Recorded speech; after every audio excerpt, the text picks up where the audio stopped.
Again का महीना, पूरा का पूरा अगैन का मास कृष्ण के ऊपर गोपी चंदन लगाने का मातम। एक भी दिन नहीं निकले ऐसा 365 दिन में से जिस दिन कन्हैया को आप गोपी चंदन न लगाएं।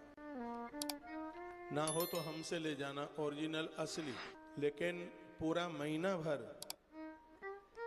आप गोपी चंदन लगाना। और आपसे हो जाए तो पूरा महीना भर एक ब्राह्मण को प्रत्येक दिन भोजन कराइए। कार्तिक के महीने में दीप दान का भारी महत्व है, बैसाख के महीने में जल दान का भारी महत्व, बहुत ही ज्यादा महत्व, और अगहन के महीने में अन्न दान का बहुत भारी महत्व है। मार्गशीर्ष का महीना ऐसा है, मासानाम मार्गशीर्षम। श्रीमद् भगवद गीता में कहा है कि कन्हैया को मार्गशीर्ष का महीना इतना उन्हें प्रिय है, इतना अद्भुत महीना है कि गीता अगहन के महीने में प्रकट होती है। अगहन का महीना इतना विशेष है कि भगवान श्री राम का विवाह अगहन के महीने में हो।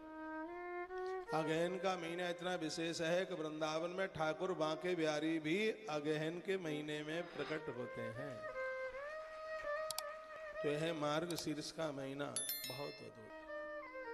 एक ब्राह्मण को रोज आप भोजन कर। फूस का महीना सूर्य भगवान की पूजा और प्रत्येक दिन खिचड़ी का दान। एक भी दिन ना ऐसा रहे जिस दिन आप खिचड़ी बनाकर या कच्चा राशन आप लोगों को देकर ये पुण्य कमाएं। जो फूस के महीने में पूरा महीना भर खिचड़ी का दान करते हैं उनके खानदान को कभी भी कुष्ठ रोग नहीं हो सकता। ये सूर्य पुराण में उसके बहुत बड़े महात्म्य का वर्णन किया है। रुई का दान और प्रत्येक दिन घी डाल करके खिचड़ी के ऊपर और एक ब्राह्मण को बुला करके उसको प्रत्येक दिन भोजन कराया जाए।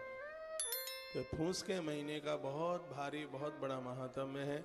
और यह अगहन का महीना है अन्नदान के लिए। भगवान को इसमें आप चंदन लगाइए और हनुमान जी को एक 250 ग्राम लड्डू का भोग हर मंगलवार को लगा लें, शनिवार को लगा लें।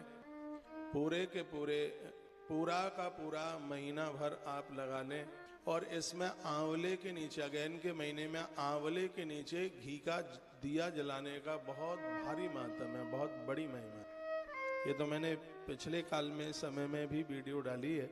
इसमें पूरा महीने में जैसे कार्तिक में आप तुलसी पूजते हैं, उसी प्रकार से इस महीने में आंवले की पूजा की बहुत बड़ी महिमा। ये सब मेरे सामने ग्रंथ रखा है, ये सगरी बातें लिखी गई हैं। मध्यम मासम न भक्षेत शशांकम शौकरम तथा। जैसे कार्तिक के महीने में लोग मांस नहीं खाते, शराब नहीं पीते, उल्टा पुल्टा नहीं कुछ खाते पीते, उसी प्रकार से इस महीने में भी मद्य, नशा, मांस, इन सब चीजों को वो हाथ भी न लगाएं। आनंद हो जाएगा, कमाल हो जाएगा। मिथ्या क्रोधम तथा रुक्षम तथा परवश मैथुनम।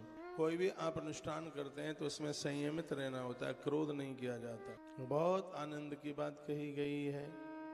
चातुर्य मास परसों सबका पूरा हो जाएगा। यहाँ तो बहुत लोग एकादशी को ही पूरा कर देते हैं, लेकिन फिर जब कोई कार्तिक ही नहा रहा है तो फिर तो उसका वर्णन है कि चातुर्य मास पूर्णिमा को ही पूरा होना चाहिए।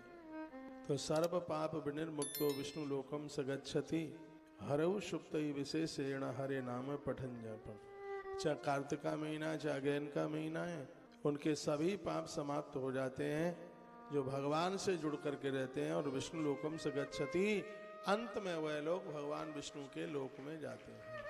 इतना बड़ा महात्म्य मगशिर मास का है। इसको मगशिर भी कहते हैं, इसको मार्गशीर्ष भी कहते हैं, और हमारी देसी भाषा में इसको अगहन कहते हैं। तो ये कुछ जरूरी बातें थी, वह हमने आपके बीच